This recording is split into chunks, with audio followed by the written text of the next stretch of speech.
But you go and you find MPC, right? And then you want to see what was the increase, decrease, or action, right?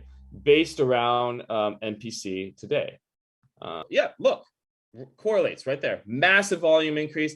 But what I wanted to see, where these people are, massive volume on this one side, what I also wanted to see is it correlating with massive premiums, call volume, everything, etc. No, right? So we have nothing coming up on PC. But like Tom said, petroleum, right? Oil. Yeah, and so for me, the one thing that I'm interested in is the massive increase, right, or this one flow, this one chain.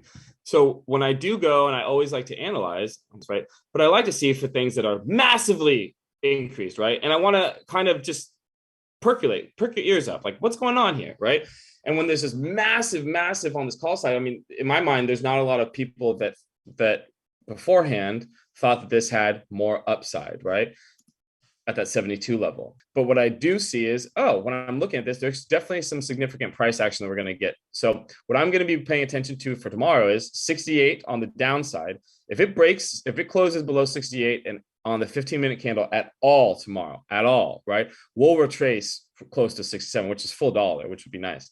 At the same time, what I will be looking for is this open. I want to break our open. Okay. So can we break 69?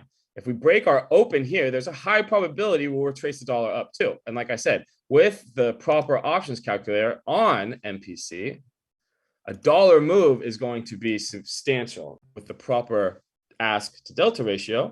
So average true range for the day is $1.86. Perfect. So what's really nice is I'm only looking to capture close to 60% of the average true range with this high probability trade, right? I'm looking for a 68 to the downside, retracing back to 67. If it trades 69 to upside, we're playing 70. So even more, even different. We play 70 calls, right? That's more like it. See, more volume. That's the ones that we've playing, right? So a dollar move, if you get in on the 70 call on the 69 break, this is going to be returning you probably close to 40% return.